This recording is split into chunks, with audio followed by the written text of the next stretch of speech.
From the incredible PARX Casino in Bensalem, just 20 minutes north of Center City, Philadelphia, this is the betPARX pregame show presented by Lehocky. Marc Farzetta, along with Eagles Hall of Famers Seth Joyner and veteran Eagles reporter Derrick Gunn with you ahead of the Week 7 matchup of your Philadelphia Eagles taking on the New York Giants, their first divisional game of the 2024 season.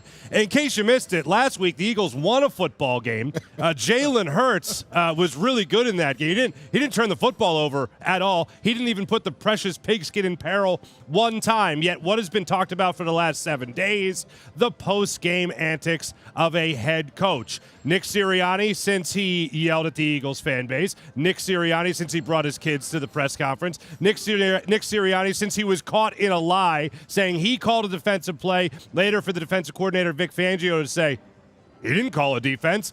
The Eagles have been called a team coached by a clown by ESPN. The most unprepared football team in the NFL with their struggles in the first quarter. And yet a lot of people still think the Eagles are going to win this game today against the Giants, but it's not necessarily a vote of confidence to the Eagles, more so than it is thinking that the Giants won't be up to their best task today to beat the Eagles. Seth, when you look at the week that was, and all to reflect on with Nick Serianni, how is this Eagles fan base and how is this Eagles team supposed to have confidence that they're going to beat the Giants today? If you can, let's just kind of separate ourselves from the whole Nick Serianni fiasco for a second. Because in actuality, the defense played well. They only gave up 3 field goals, a total of 9 points last week.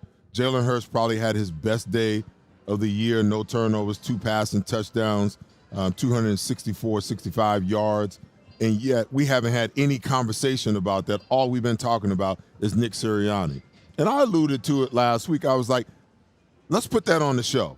Let's talk about the football team, because it's very difficult for us to look forward and look at what the potential that this game could have in store if we are locking in on Nick Serianni. Listen, Nick Serianni ain't throwing no passes today.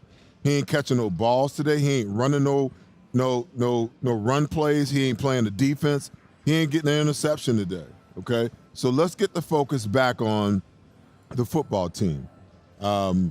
Everyone can feel the way they feel, but this is my opinion. My opinion is today can be the launching point for this football team that was deferred or delayed after the New Orleans Saints game. We believe that was the point in time where the Eagles offensively and defensively were going to take off.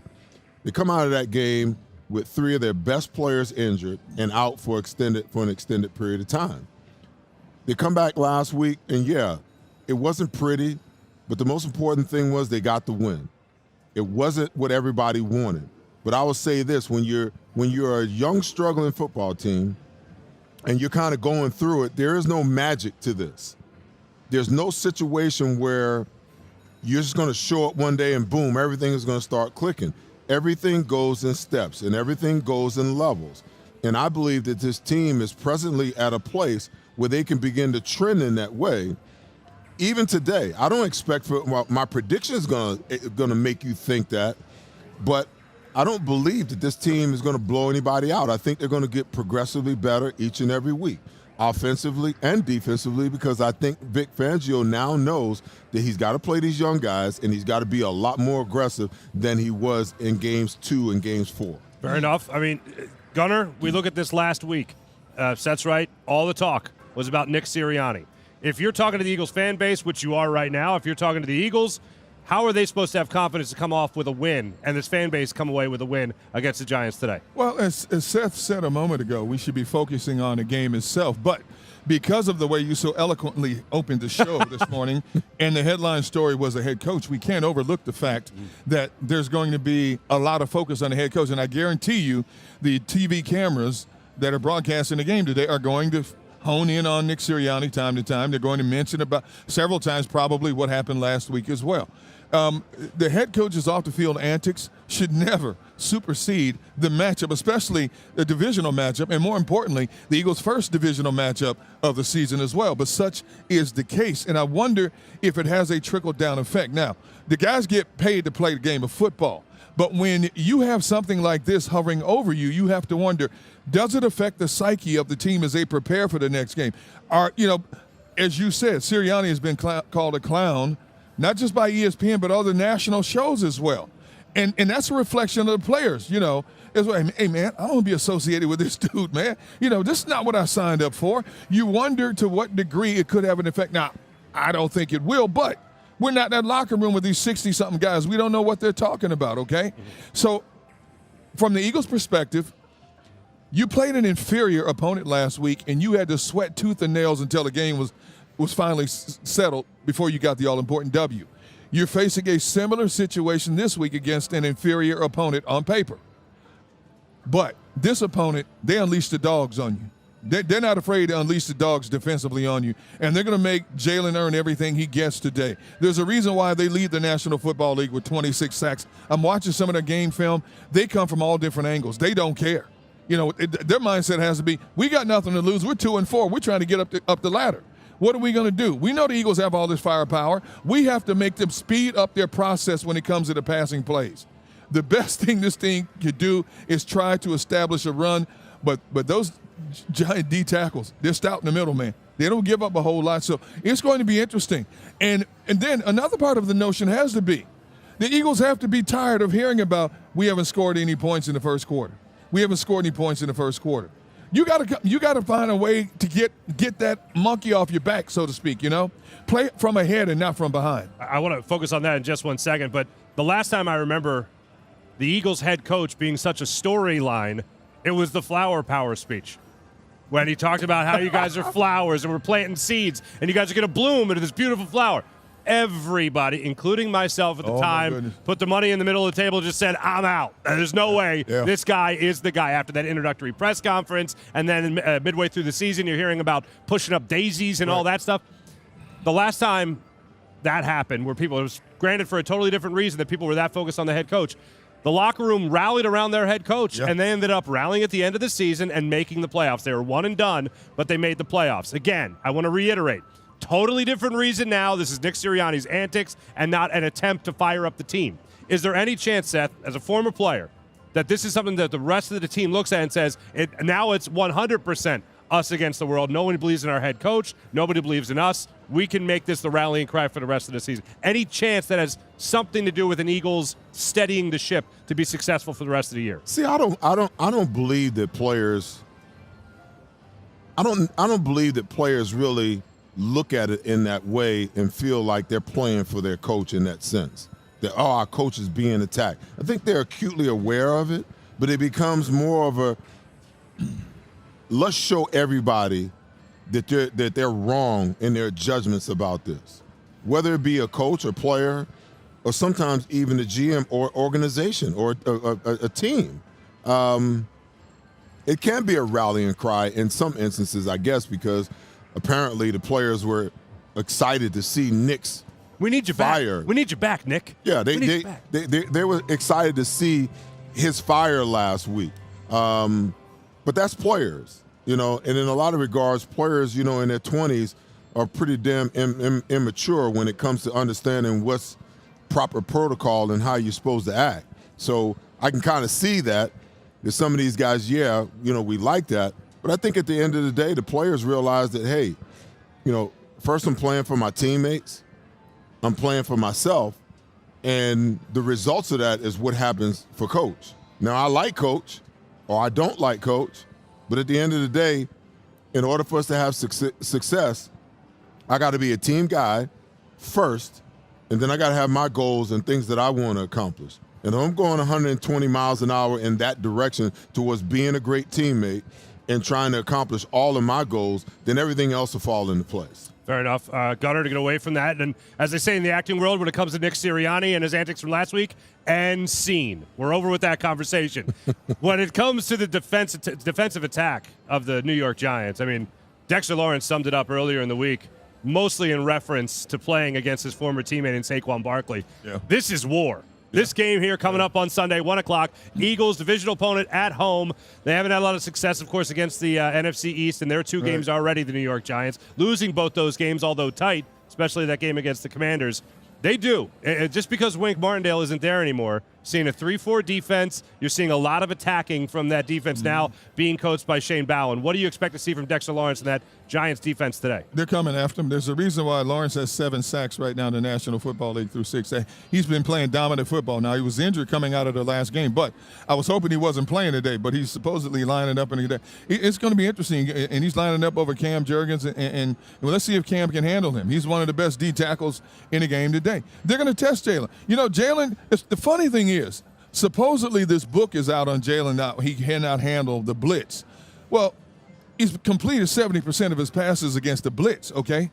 So this team is not – the Giants defensively are not going to get out of who they are and what they are. They're going to test them. They have – obviously, when you do this, you have the utmost confidence in the guys playing on your back end to allow your front seven to play games like that up front. They have to get to Jalen. That's the blueprint for the Giants to be in this game. You have to throw this Eagles team off his passing game. If you can stop – you know they're not going to let Saquon just run up and down the field on them. So what's next? You've got to find a way to neutralize that passing game to a certain degree. How do you do that? You make them speed up the process in terms of where you want to deliver the football. There is no Dallas Goedert in this game today, but you still have 2 lethal weapons on the outside, and Calcaterra had a decent game last week. But you've got to make Jalen move off his spot and throw that ball a lot sooner than he wants to if the Giants are going to have any chance of trying to stay in this game today. What can they do? Fred Johnson at left tackle today for Lane Johnson. By the way, inactives, Dallas Goedert officially out for today's game. He is a phenomenal blocker. So you're down him. You're also down Jordan Mailata. How do they handle that blitz today, Seth? Listen, be smart. Don't line him up over there against Brian Burns and make the decision to come out and throw the ball all over the map and leave him out there one-on-one and expect for him to block Brian Burns all day long. It's just that they do some stupid things sometimes. I mean, I've seen it over and over again. How many times did Jack Driscoll line up for Lane Johnson and they leave him by himself? You don't have to have 5 guys out into a route for a route to be successful. Okay, there are times you're going to say to yourself, okay, all right, Fred, we need you to man up on this play, and we need you to handle, you know, Mr. Burns over here for this play. But for the most part, if we're going to throw the ball, then you need to go 12 personnel and put that blocking tight end, Jack Stoll, put him over there and help him. And I'm not talking about no little BS little chip. I'm talking about double him and stop him right now. You know, good offensive football is about taking away what the defense is going to try to dominate you with. Okay, so there's 2 points of contention today when we're looking at this football game for the Eagles offense. The first one is controlling Brian Burns and not allowing him to run roughshod over your backup left tackle. The other part is Leonard Williams is a bona fide, pure double man. Okay? I don't think there's anybody in the middle that can handle him one-on-one. Please don't run the ball right up the middle like you did last week and then come to the conclusion that we can't run the football. No. Saquon Barkley, if you look at all of his good runs, they're off guard, they're off tackle. Off guard, off tackle. Why are we trying to run up the middle? Why is it become a game of wills in a situation where you're not suited to succeed?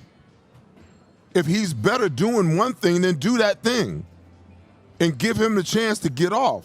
Now, listen, I don't believe that this is one of those games where Jalen should be throwing the ball 35 to 40 times a game. They need to run the football because football is a game of wills.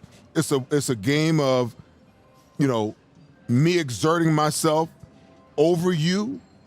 And when it comes to this running game, they've shown the propensity to have success and then get away from it, or ignore Saquon altogether and then realize they made a mistake and then they come back in the second half, then they start feeding them the ball. I think that coverages, fronts, and coverages should dictate. They should have a check-with-me system locked in today. Anytime you get too high safety, they ought to check to a run. I don't give a damn how many times they do it. Too high safety, check to run, okay? They go single high, all right, now we can throw the ball. But I don't want to see them line up against 2 high safeties and just trying to throw the ball all over the place, you know. And to your comment, people talking about, you know, the blitz is how you handle Jalen. The blitz is how you handle this offense because the Eagles philosophically are greedy. if they would just stop being so damn greedy in blitz situation and cut the routes off, they would have some success. Jalen would have even much more success. He's better with that this year than he was last year. But you're right. Everybody thinks that the way that you get control of Jalen, the way you rattle him, is to come with blitzes. The way you help your quarterback is you go to routes that are cut off. You go to routes that are stop routes, just like last week, right before the half. It's unconscionable. Zero blitz right in his face. He sees it. But instead of taking the obvious, A.J. Brown at the X position all by himself with a cornerback that's 8 yards off the ball, and all they need is 1 yard for a first down. 1 yard, okay? Now, there's no safeties, so theoretically, if A.J. makes him miss, it's to the house, okay? It's a touchdown. But they make a decision to max protect it, send 3 guys out in the route, and granted, if Saquon blocks that safety coming off the edge, it's a touchdown. Devontae's wide open. But that's what you're hoping for. The for sure play, the low-hanging fruit, the layup is right there in front of you. 95% of the quarterbacks in the National Football League, they come out, they survey the situation. Oh, you're going to play 8 yards off my number one wide receiver? He ain't even going to change the play. Hut, then throw it out there to him. Why don't we do that? Somebody please pray and tell me, why don't we do that? And the thing I don't want to see that I'm awfully afraid that we're going to see today is they're going to keep doing this dumb stuff over and over and over again because they believe that when you go blitz, when you go zero blitz, that's the time to take shots. Well, your protection hasn't given you the opportunity to take advantage of that in a long damn time, D-Gun. Speaking of protection, I fully expect the Giants to play all kind of stunts in games on Fred Johnson's side of the field. And if the Giants identify that the Eagles are not sliding protection over to help against Brian Burns over there, you know what they're going to do? They're going to leave Brian Burns one-on-one against Fred Johnson and start playing games in the middle of the field on Lane Johnson's side of the field as well. This is going to be an interesting chess match, because who was Shane Bowen before he took over this Giants defense? Not many people knew a lot about him. All of a sudden, through 6 games, he's made a name for himself because of the way his aggressive defense is getting results and keeping this Giants team that is 2-4 in games. Giants haven't won a home game yet this year. Giants went on the road and won in Seattle, one of the most difficult stadiums in all football to play in. At some point, the Giants are going to get it right. Hopefully it's not today. Let me pass a little something your way. You talk about this new defensive coordinator, okay? Nick Saban had a comment yesterday that said to think that you can just rush with 4 guys all the time in today's football is antiquated. Oh, man, I stood up and was shouting in my living room when I heard that. Because it's true. Go back and look last year. How awful were the Jets on defense? Now, some of it was they had bad players.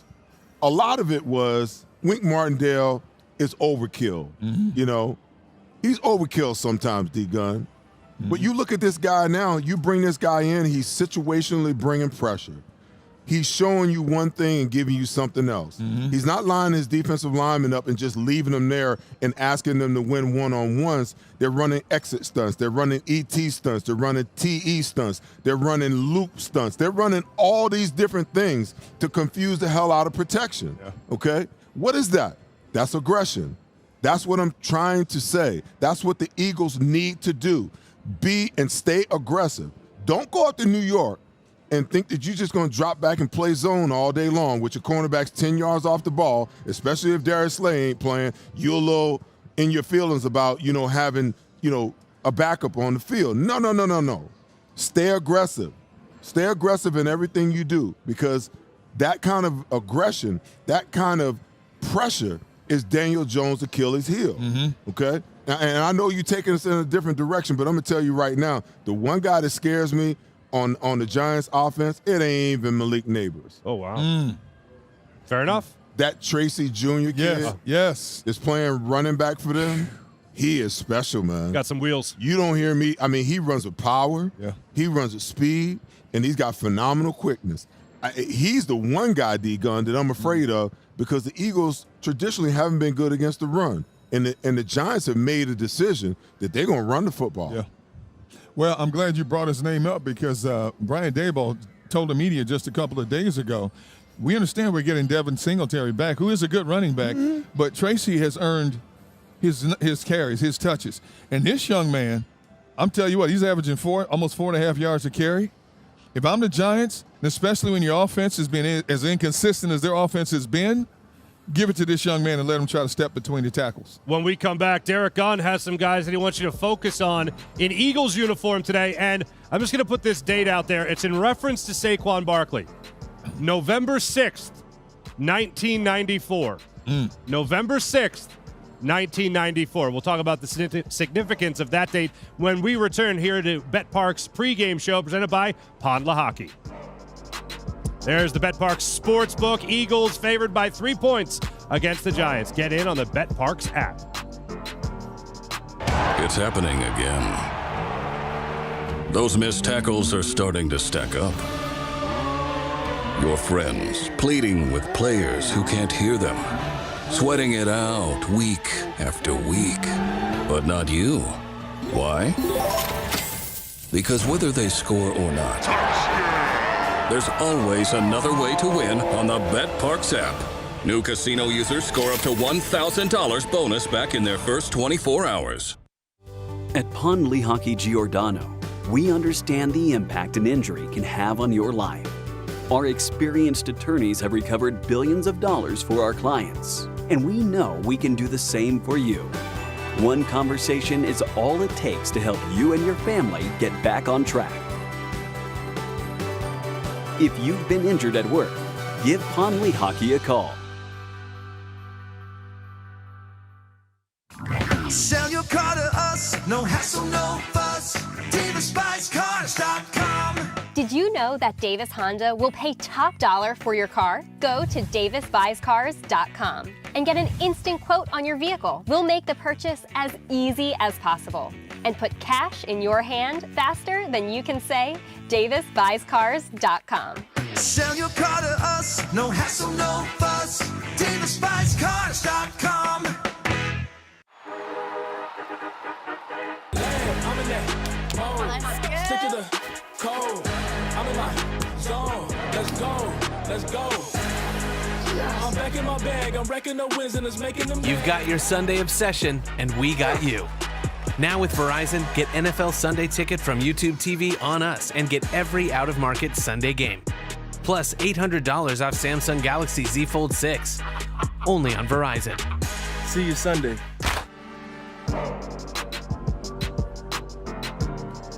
This upcoming segment brought to you by betPARX Casino. Welcome back to the betPARX pregame show. We're 20 minutes north of Center City, Philadelphia. Eagles right now favored by 3 points on the betPARX app, so make sure you get in on that. This pregame show is presented by Lehocky. Let's go into a time machine for a second here, Gunner. All the way back to November 6th, 1994. After 8 years with the Philadelphia Eagles, a member of the Arizona Cardinals went into do you know what I'm talking about him yet? Oh, yeah. Oh, yeah. Went into Veterans Stadium wearing a different bird on his helmet. Saquon Barkley today going back into the Meadowlands, back to MetLife Stadium to face his Giants. What do you think's going through Saquon Barkley? Well, first let me ask you this. What do you remember about that day going into the vet wearing a different uniform? And what do you think it's going to be like for Saquon Barkley? I remember getting booed. You got booed? Oh, yeah. And, you know, of course, Buddy bringing me and Clyde and Terry Hogue and Andre Waters back for the first time. Of course, he introduced the starting defense. We got the hell booed out of us, man. But, yeah, you know, you always want to come home and you always want to, you know, prove your organization wrong, that they made a mistake by letting you walk out. You know, you want to perform in front of the players that you spent the lion's share of your career playing in front of and having them support you. So I know exactly what's churning in his belly right now and what he's thinking about. All right, what do you think? What do you look at his performance tonight or this afternoon, and you just laid it out what you'd like to see from the Eagles, not running it right up the middle. What do you think the overall expectations are for Saquon Barkley in this game? Well, a lot of it depends on how much they decide to feed him. You know, at the other end of the strategy spectrum, you could use him, D-Gun, as a decoy. Yeah. Because everybody's going to think that you're going to feed him. It'd be a great opportunity for the Eagles offense to go with a heavy dose of play-action pass where you look like you're giving it to him, but you're actually pulling it and going somewhere else with the ball. So, listen, I expect for him to have a big day, but as always, it comes down to usage. Are you going to use him in the first half and then tamp it down in the second half, or you're not going to use him at all in the first half and then use the heck out of him in the second half? This organization and this coaching staff is just so unpredictable when it comes to things like this. And I guess there's some, there's a good thing about being unpredictable, but sometimes they're unpredictable in the most idiotic of ways. Like if a team is really, really bad against the run, don't come out throwing the ball. Dominate them in their weakness. If they're really, really good against the pass, don't come out throwing the ball all over the place. Establish the run first. Now you force them to put the extra guy in the box. Now you can start getting some things on the outside. But strategically, I should say, I just wonder what goes on in the minds of these coaches sometimes. And it ain't just the Philadelphia Eagles coaching staff. I see it across the entire National Football League, D-Gun. Yeah. Just real quick on going back to 1994, nothing great happened in that game, unfortunately, that Seth went back to the vet. But when the Eagles came to Arizona, 2 sacks. This guy. So don't think I wasn't going to leave got his revenge. I wasn't going to leave that out. Okay. Exactly. All right. Exactly. Now, Gunner, when you talk about running the football with Saquon Barkley, this is a Giants team that is allowing 5.2 yards per carry, but 4.9 yards per carry to running backs alone. Mm-hmm. So does Saquon Barkley have the game that a lot of people want him to have that are rooting for the Eagles today? It's going to be a little bit different with no Mulata on the one side, and I agree with Seth wholeheartedly. Sometimes the Eagles' running game plays right into the strength of a defense, trying to run between the tackles. I don't think you're going to have a measure of success trying to run against the Giants' D tackles. You've got to let this young man run to the outside, whether it's pitches, whether it's off tackle between the guys. Don't send him up the middle against these two walls because you're not going to have much success. And why are you putting him in necessary harm's way in terms of having his body beat up even more? So let that man get out in space and do what he does, inflict punishment instead of taking punishment. I'm hoping he has a good day today, but unfortunately, as I sit here right now, because of what we've seen this Eagles offense do in the running game through 6 games, I don't know what to expect from this team in terms of the running attack today. All right, well, on that note, Gunner, when we started talking this morning before the show, you said there's one guy in particular that has to be watched today that's wearing an Eagles uniform. It's the guy to keep an eye on. I'm sure you got several of them. You said to me it was obvious. The first person I jumped to is Saquon Barkley. Is it Saquon Barkley? Absolutely. It has to be Saquon. He has spent this entire week when he's been asked about questions about going back to the Meadowlands. He's been as diplomatic as you can possibly be about, it's nothing against the Giants. They drafted me. I'm all about the Philadelphia Eagles now. And he said, I thank Howie and Jeffrey for bringing me here. I'm more concerned about what I do for them, not what the Giants didn't do for me. But now, deep down, as a competitor and as a man, there's a burning fire within him, especially if you go back to the show Hard Knocks this summer, which I still can't believe the Giants front office allowed you to have behind-the-scenes access and listen to them talk about how they screwed up this Saquon thing and how they demeaned him. You don't think this is burning within him to go up there and blow the doors off this Giants and walk up the field and say, I told you so. I told you so. Giants fans are still irate that the organization let him get away and let him get away to come down the turnpike to Philadelphia. So, he's anxious to get on the football field. He's probably told Jalen, give me the ball 30 times today, please. Dick, give me the ball 30 times. So, yes, Saquon is the first obvious choice. For me, the second obvious choice has to be the head coach. It has to be the head coach. How will he control his emotions along the sidelines? He has been talked about locally, nationally, from a media and a fan perspective as well. He has talked to certain parties behind closed doors about what happened, and I'm not going to mention any names, about what happened last week. That cannot happen again. He has been talked to about why are your kids at the podium after a regular season game? Why do you have your kids there using them as a shield? Nick Serianni is a very emotional and passionate guy, loves to pump his fist, loves to do all those things. I'm not going to say that's going to be taken away from him, but I think in certain situations, there's one element that never came out, and I will reveal this now that we can move on. There was a point in the game last week, Serianni almost cost his team a 15-yard penalty because he went after a referee and said something he shouldn't have said. And the referee said, I'm going to give you this one. And that was it, and walked away from him. So he's been talked to about that as well. So you're talking about a grown man, a head football coach who has to be talked to as if, hey, you're being reprimanded. We're going to send you to the corner if you do this again type thing. So I think Serianni, as passionate and as emotional as he can get, I think he's going to be on eggshells today in terms of what he does, how he does it, and when he does it. All right, let me throw this one in, because Dexter Lawrence talked about this as far as a player to watch. Yep. Now, I got a lot of confidence in Cam Jurgens. I like Cam Jurgens a lot, but he's not yet Jason Kelce. And it takes a while for someone to become a Jason Kelce. And I'm just talking about the skill of a Jason Kelce, not talking about everything else that Jason Kelce brought to the table. If you're Dexter Lawrence, are you licking your chops, Seth, taking on a guy that's never played center before this year at the NFL level in Cam Jurgens? And are you looking forward to that matchup that you see between those two today in the Meadowlands? Well, listen, they had 2 battles last year, so I think they're familiar with each other. It's a different look when all of a sudden you get isolated on a guy in their 5-man fronts and you got Dexter Lawrence on you head up as the nose tackle. That's a whole different dynamic. So I understand that. But I think I think that they're equated enough with each other. Oh. Having played 2 games against each other, for Cam Jurgens to know what he's getting into, and for, Williams to know what to expect. Lawrence Williams to know what it is to expect. Dexter Lawrence, yeah. Dexter Lawrence, I'm sorry. Right. My brain's all over the place this morning. We have some extra crowd noise today. That's throwing us all off. The thing that I'm concerned with is getting Dexter Lawrence lined up over Mekhi Becton. Now that's a matchup that really concerns me. Because while Mekhi is a guy, when he's playing against someone that's bigger than him, he can overcome him. He can overwhelm him. Sometimes a guy with some moves, and, Dexter Lawrence is a strong dude, man. And he's got quickness, and he uses his hands well. Any kind of movement, when I'm watching Mekhi Becton, and probably one of the reasons why he wound up not being that good of a tackle on the outside, any kind of movement causes him problems because he doesn't move his feet, and he's such a big guy.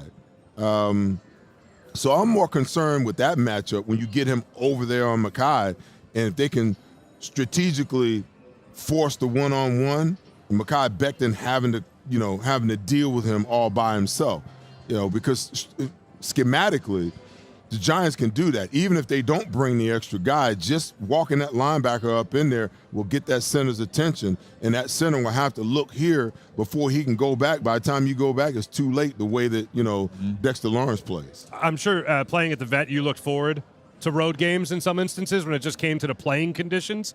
Mekhi Becton, you just mentioned the name, brought it up earlier this week, talking about how he hates that field at MetLife Stadium. He's glad he doesn't have to play on it, 8 times a year, whatever, as a member of the Jets. Is there a stadium that you didn't look forward to playing at? Due to the conditions, due to the field? Due to conditions? I didn't like playing in Pittsburgh. Oh, Three Rivers. Three Rivers when it was, turf. I think their turf was just as bad as ours. Now, ours got a lot of flack because, so many guys got injured. But that turf was harder than ours. That wasn't turf. That was carpet on concrete. I covered that team for 10 years. Yeah, that thing was terrible. Yeah. It was. I'll never forget Brian Dawkins walking people around going like, this right here is where your arm gets ripped off because there's hooks coming out of the ground. I'm like, hooks. And when you fall on it, it hurts. Like, I mean, as an NFL player, you should know how to fall. This is the thing that blows me away about Tua and them having to sign him up for jiu-jitsu to learn how to fall. As a player, you learn how to fall early on. You don't fight the fall, you go with it. But it hurt falling on that turf. I don't care if you roll with it or not. It hurt playing on that turf because there was no padding underneath it. All right, when we come back, there's going to be possibly 2 different guys out there for the Eagles defense that we did not see debut when the season started. One is Cooper DeJean, who had a great starting debut last week against the Cleveland Browns. See if he can carry that over. We'll talk about the other one that could have an impact, especially when it comes to getting after Daniel Jones today of the New York Giants. That's when we return to the betPARX pregame show presented by Lehocky from Parx Casino in Bensalem. That right there is the 360 Lounge. Enjoy some phenomenal music and some great drinks. And the next thing I knew, I woke up in a hospital bed. Has a friend ever told you a story about an accident and someone says, you should probably sue them. forget your friend. Call Lehocky Giordano. We're an injury law firm that's recovered billions of dollars for our clients. And with our vast network of attorneys throughout the country, we know we can do the same for you. So if you've been injured in an accident, give Lehocky a call. One conversation is all it takes, and you won't pay a dime until we win. Most people don't know how to get the care they need. The experts at Stay at Home Care can help. Before choosing a caregiver or family member for your care, you need to apply for the Home Care Program. The application process can be complicated. Stay at Home Care can help you navigate through every step. Once approved, your caregiver or family member will receive guaranteed weekly pay, a variety of medical benefits options, paid holidays, paid vacation, and overtime pay. Call Stay at Home Care, here to help every step of the way. This is PARX.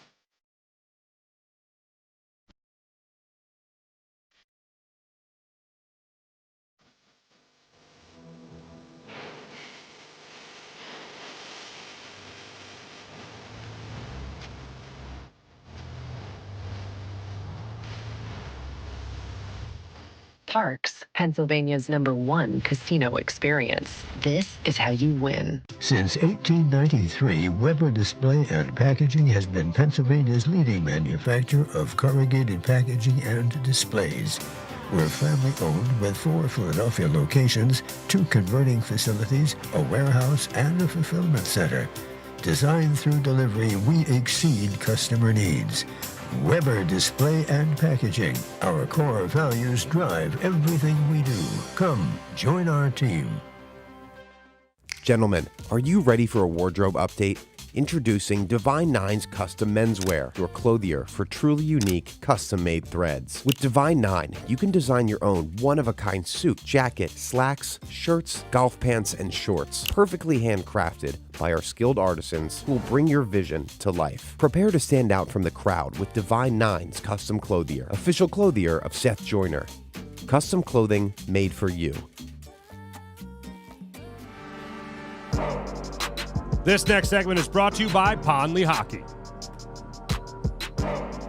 Welcome back to the betPARX pregame show from Parx Casino in Bensalem, just 20 minutes north of Center City, Philadelphia. Over 3,200 slot machines here at Parx Casino. We're presented by Lehocky. Last week, and this is one of the things I hated about the whole Serianni controversy last week, it really took away not only just from Jalen Hurts having his first clean game in almost a calendar year, it also took away from a great starting debut of Cooper DeJean, who missed just about all of training camp with injury, did not play in the preseason until late, and then we saw him start to catch up to what the Eagles were doing with Vic Fangio and his scheme. We see him go out there last week against the Browns, and wherever the ball was, he was either making a play on it or he was around the football. He was tested early with Jerry Jeudy, stayed with him stride for stride, was able to ride him out of bounds. He was targeted 4 times, only giving up 2 catches in that game last week against the Browns. But yet we were talking about Nick Serianni and not his debut. When you saw Cooper DeJean out there, what were your first thoughts about him going out there as a slot corner in this Eagles defense? Well, I mean, I think anybody who said that they didn't have some reservations would be lying because we hadn't seen the kid play. I think he played in the last preseason game. That was all we had to go on. We seen him, get blown up by his own teammate returning punts. But now that you see this guy play, and there's a side of me, D-Gun, that's what happened? Because the things that Vic Fangio was doing with Cooper DeJean last week, he wasn't even doing that with a veteran like Avonte Maddox, okay? So that kind of tells me that there is, some comprehension issues with some of these other players. It may be an intellect situation with some of these players. It certainly is a trust situation when you don't do some of these things with a veteran, but you get a rookie in the first game in his starting debut, and you got him blitzing from all over the places and covering the guys one-on-one matched up, with Jerry Jeudy running with him stride for stride. There's obviously a confidence thing there. But I think, we can talk about the wide receivers that Howie's missed on, but I think he slapped a grand slam out of the park when you talk about these two corners. And then the versatility of Cooper DeJean, because he can play outside, he can play safety, he'll come up and he'll tackle you, he'll hit you. Quinion Mitchell will come up and tackle you. I'm just in favor of seeing more and more of these young guys on the field because, to me, they're hungry and they want to play. Not only do they want to play, they play with a level of aggression that, some of the veterans that's been around for a while, they're out there making business decisions, man. Let them make those business decisions while they sit their ass over there on the bench. Yeah. When you list you can talk about all the corners that have been drafted, you come about wide receivers. I agree. You're talking about a grand slam when you talk about what could be. Now, again, one game does not make a career from Cooper DeJean, so let's just get that out of the way. But what you saw in his first start was pretty impressive. Yeah, but see, that's why, Mark, if you remember, I mentioned it a couple of weeks ago. Follow the blueprint of what Kansas City did in 2022. Play a bunch of kids in the back end. When you have a solid entity over here, and I mean an offense in a lot of ways, that can cover up some of the deficiencies you might have on the defensive side, and you notice it's a game of, I always like to say, when you talk about DBs against wide receivers, you're talking about cheetahs trying to chase gazelles, okay? So you need some of these cheetahs in DBs now to try to chase some of these gazelle wide receivers. All of a sudden, the Eagles have a plethora of young DBs who are hungry and who can run. Quinion Mitchell, Cooper DeJean, Isaiah Rodgers, Keely Ringo. Let these kids get out here and learn on the field, not in the classroom, not on the practice field, not looking at iPads. Let them get out here and make their mistakes if they're and they're not making many mistakes, okay? So let them get out there and learn the game, and every week is an improvement. Cooper DeJean last week had a great game. Build upon that for this week. You have back-to-back opponents where you can make mistakes and still you have offense that can cover up some of the mistakes you might have because you're playing two teams that can't score, so you don't need a lot of points to win this game. And even if you see some of your flaws are seen, what's going to be talked about in this region? Eagles win that game, won their first divisional game, beat the hated Giants. Oh, you know what? This will get better. Now, next week, whole different ball game when you go into Cincinnati. That's a different type of offense. But right now, keep building upon that because this is what this young man is going to need and that whole group is going to need come late November into December and January. All right, not a cornerback, but certainly a safety. Sidney Brown, another young guy. Yes. Looks like he's going to be out there again today. He's off of PUP. They activated him off that list 2 weeks ago. He gets some practices under his belt. Looks like he's going to be out there. He's out there right now, as a matter of fact, warming up at MetLife Stadium. I mean, one of the things I took away last year from Sidney Brown and what he was able to do, Seth, I know you and I were impressed. Talk about being around the ball. He wants to be around the ball. He wants to make that play. And in today's NFL, he also wants to make that big hit. Well, he brings a level of aggression that a lot of players on this roster, especially, when we talk about last year's roster and last year's secondary, he brings a level of aggression that they clearly don't. And he made the statement. I remember, you guys remember last year when Javon Hargrave was talking about how much harder it is in practice in San Francisco. And then the young Sidney Brown said, yeah, we probably need to turn it up a little bit. We don't really practice hard enough. Now, when you have a rookie saying that, that speaks volumes about how you go about your business, because he wants to practice hard. He wants to practice aggressively so that it translates to the game. So being able to have him back on the field is a big deal. It's also a big deal in their 3 safety packages where you can drop him down, you can potentially put him in the box, you can swap him in and out with Cooper DeJean. It gives Vic Fangio, D-Gun, a lot of different options when you have that third safety. When I look at Sidney Brown, I've always compared him to a safety a former safety in the NFL who was one of my favorite safeties to watch and play, Bob Sanders, who used to play for the Colts. Bob Sanders, a lot of times, as talented as he was his own worst enemy because he was always trying to blow people up, and he hurt himself more so than he would hurt the opposition. To me, Sidney Brown, unlimited potential. If he can stay healthy, he's going to be one of the better safeties in the National Football League. And I don't care if he's back there with Cooper DeJean, CJ, GJ, whoever they put him back there, he's going to complement whoever is back there with him, and he's going to play at an accelerated level, which everybody else is going to have to play up to. My concern is, can he stay healthy? Because he's not the biggest guy out there. But how many times have we talked about this team missing tackles? Sidney Brown doesn't miss tackles when he gets his helmet on somebody. Certainly. That's what I want to see because that other people to feed off that when they start seeing that consistently. Every time he makes a tackle, I'm like, please get up. Please get up. But I can't wait to see him back out on the field. If he's deemed 100% healthy right now, I can't wait to see this young man back out on the football field. Darius Slay up and playing in this game. Quinyon Mitchell was never a doubt, up and playing in this game. Cooper DeJean up and playing. Sidney Brown up and playing. Mm-hmm. Can they all play against Malik Nabers? Can they all just be right there, just try to blanket him? For those that don't know, I mean, this rookie, 6th overall pick, has an opportunity to go against Darius Slay, has an opportunity to go against Quinyon Mitchell, maybe get matched up against Cooper DeJean as well. But, man, you're talking about what he has done in his first 2 divisional games against the Commanders, what he has done to this point against the Cowboys. In those 2 games, 242 yards. He has torched the NFC East in his first 2 games against his divisional opponents. Does that keep going today, or will Vic Fangio and company find a way to contain him? I'm not worried about anybody on Malik Nabers but Darius Slay. Yeah. I'm concerned about that matchup. Yeah. And because we play right-left, we don't travel guys, it turns into one of those situations where schematically they can ensure that they get him on Darius Slay as much as they want to. So he's got a knee injury, questionable whether he was going to play today. He's in, and now you're going to line him up versus a kid who's, a human highlight reel through the first 3-4 weeks of the season. That scares the hell out of me. Well, let me ask you this real quick. Would you shadow him? Would you trail him? Would you use Quinyon Mitchell?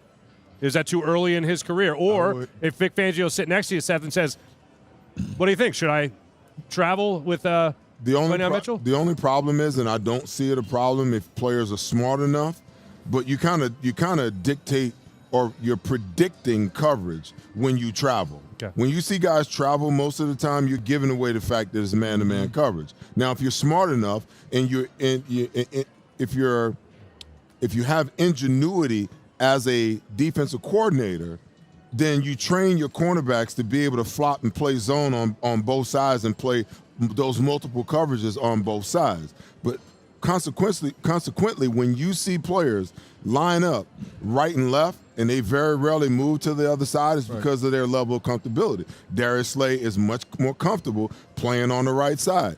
Hence, that's why you got, the young kid playing on the other side. So it really boils down to that as far as I'm concerned. If you can create doubt as to what your coverages are, the problem is they don't move cornerbacks up and back and outside and inside and the safeties, disguising. They don't do it like they used to do it. So a lot of times these quarterbacks step up to the line of scrimmage. They've already pre-snapped red before they put their hands up and ask for the ball. And that's problematic. Is there a way that you can create doubt? Can you travel him with him, but mix up your coverages and play some zone, but play some man at the same time so that you make sure that you always have the best opportunity? But I guess at the other end of the spectrum, they're like, hey, if Darius Slay says he's ready to play, he's ready to play. Let's see. Is he ready to play, Seth? I don't think so. I'm sorry, Gunner, with the injury coming off. I meant to tap into the reporter. I think if he was well, he wouldn't be ready to play. Sorry, did I say that? Did you? Shots fired. I don't think he's 100%. You don't think he's 100%? From what I've gathered, I don't think he's 100%, but he's well enough to play. And let's face it, players play hurt all the time. A lot of these guys, when they've had a couple of days off during the week, they're given that extra day just to get a little bit further healed, a few more treatments, so to speak. But I don't think he's 100%. If I'm the Giants, I'm testing him often and early, okay, to see just how healthy he is. And if we identify that he can't keep up with this kid, we keep going after him until we force the Eagles to make a switch, whether it's Ringo, whether it's Rodgers, whoever the case may be. So it's going to be interesting to see because, like Seth said, when it comes to Darius, a lot of times at this stage of his career, that man's making business decisions. You want some hungry dogs out there, and you got a bunch of young hungry dogs out there who, number one, want to make a name for themselves in the National Football League, and number two, want to eventually get paid like Darius Slay has gotten paid. Fair enough. When we come back, we're going to give you our official predictions for the Eagles' first divisional game of the season and the biggest buzzword that has been used over the last 7 days and how it affects people's predictions for this game. That's when we come back on the betPARX pregame show presented by Lehocky. The Parks Casino Beer Garden. Enjoy the game and enjoy a pint.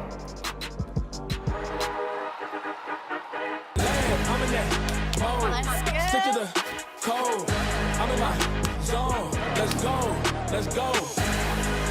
I'm back in my bag, I'm wrecking the wins and it's making them. You've got your Sunday obsession, and we got you. Now with Verizon, get NFL Sunday Ticket from YouTube TV on us and get every out-of-market Sunday game. Plus $800 off Samsung Galaxy Z Fold 6.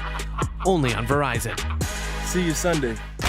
At Revolution X, we know that fortunes are made in times of uncertainty. Are you selling your investment real estate? Are you interested in deferring your tax with a 1031 exchange? At RevX, we're experts in 1031 exchange planning and the use of passive real estate options using DSTs. Not in the midst of an exchange and want to invest in real estate but don't know where to start? Revolution X has institutional-grade real estate options for any size investor right now. Set up a consultation at RevXWealth.com. RevX, defer the tax, maximize the gain. Pride, passion, and persistence. These are the values that drive us all at Ron Jaworski Golf. We strive to deliver outstanding conditions as well as playability for golfers of all ages and abilities. Our championship golf courses offer a variety of challenges from a link-style walk along the river to an escape into the pines and everything in between. My team at Ron Jaworski Golf is committed to delivering memorable experiences every single day. See all we do at ronjaworskigolf.com. Most people don't know how to get the care they need. The experts at Stay at Home Care can help. Before choosing a caregiver or family member for your care, you need to apply for the home care program. The application process can be complicated. Stay at Home Care can help you navigate through every step. Once approved, your caregiver or family member will receive guaranteed weekly pay, a variety of medical benefits options, paid holidays, paid vacation, and overtime pay. Call Stay at Home Care, here to help every step of the way. This upcoming segment is brought to you by Verizon.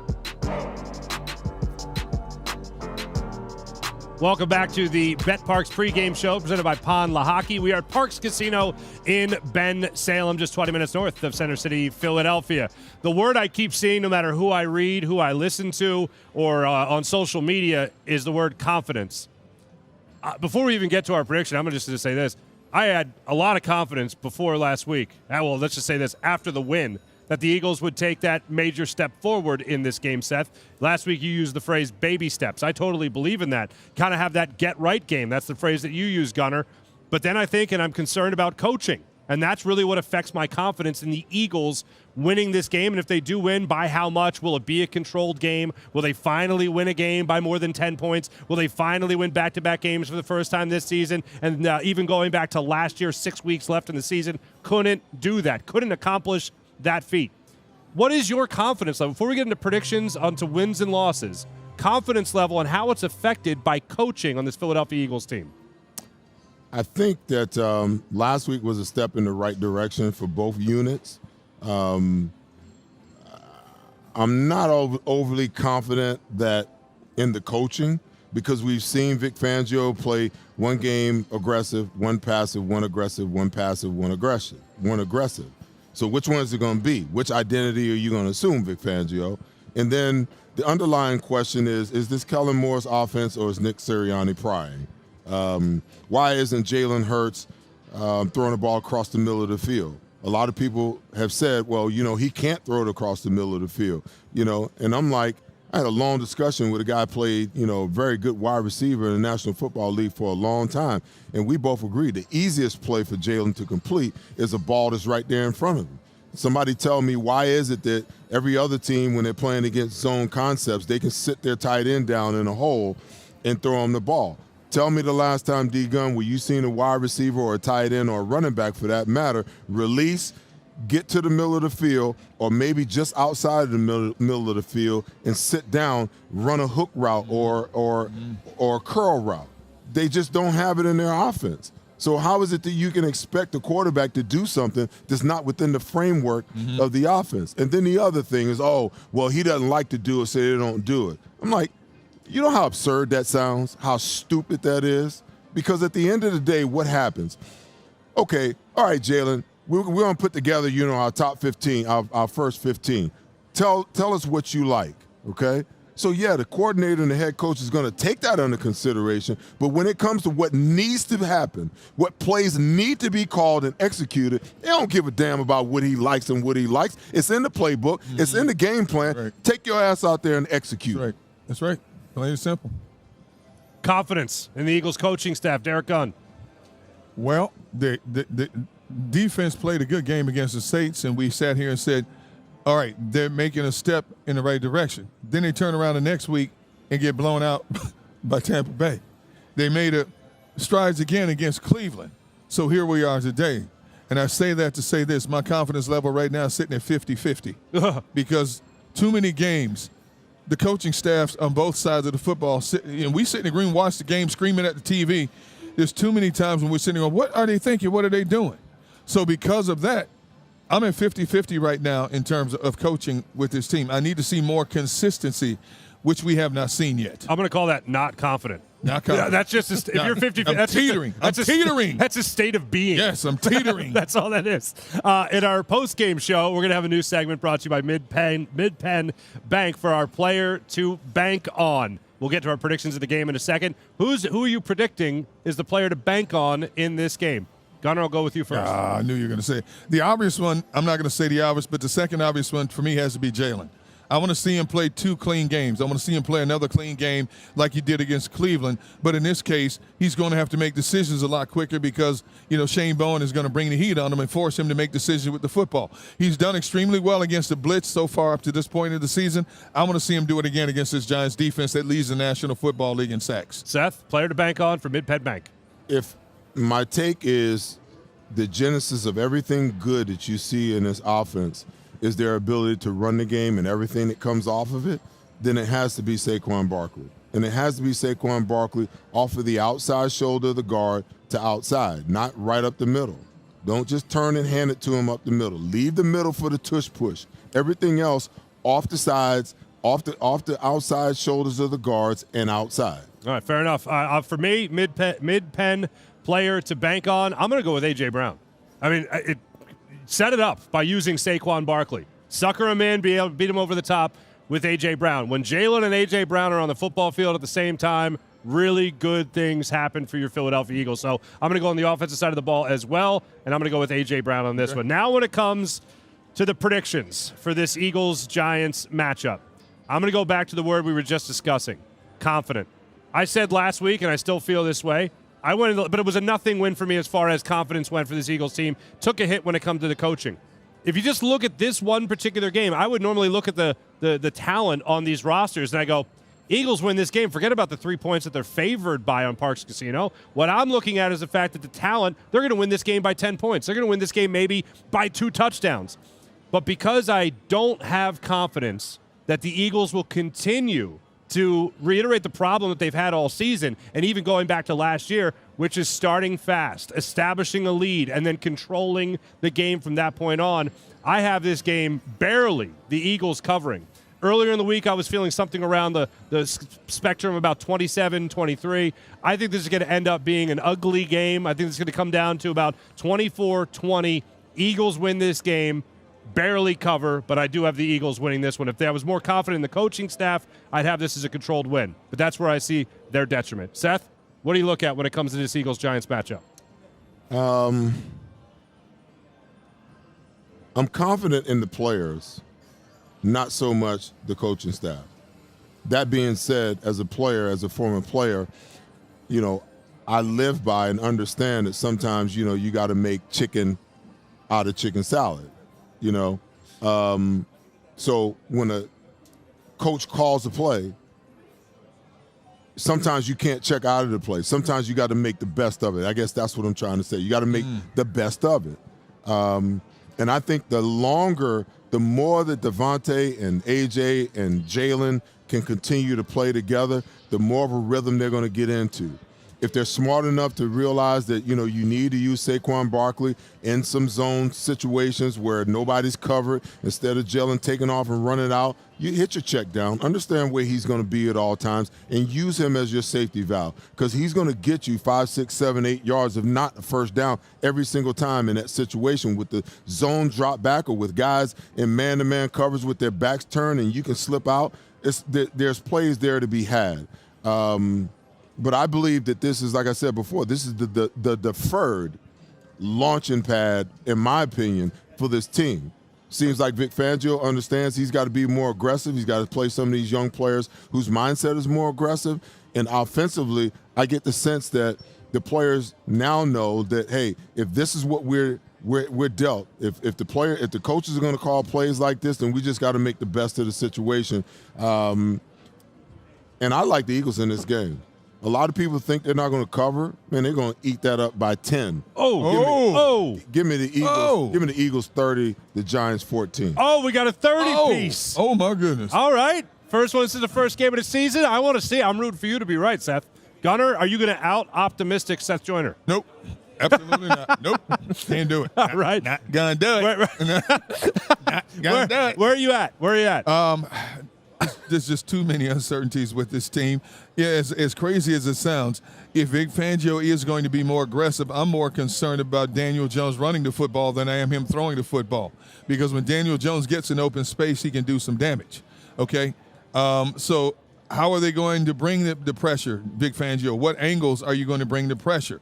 Because eventually Daniel Jones is going to see it. Like I said, I think he's a good athlete, but he's not a great passer. This is a divisional game. The Giants have not won a divisional game. They're 0-2 in the divisional games this year. They're at home. They know what's coming. You know, they want to turn this around, because if you look at some of their losses, they lost to Washington by 3. They lost to Dallas by 5. They won a momentum-building game in Seattle, and then they turn around and they lose to Cincinnati by 10 points. I'm more along the lines of you, Mark. I think it's going to be a close, hard-fought, ugly game, just like that game last week against Cleveland.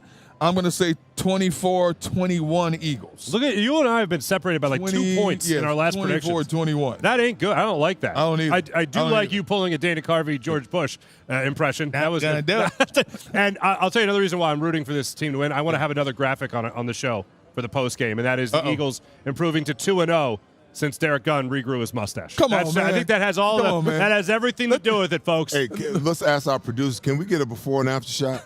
No, we don't have. No, you don't have one of those. Oh, we got one. No, you don't. Yeah. I can send them one. Yeah. What you talking about? Why you want to mess with me? You're on Facebook. You're on Instagram. We can pull these up. What'd I do to you? Also, how about this?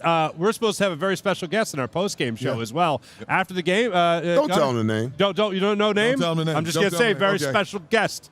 That's if all he's I'm a man saying. of his word, he'll show up. Yep. Man of his word. Number 36 in your game. Don't say his name. Don't say his name. Don't say it. Number one in your heart.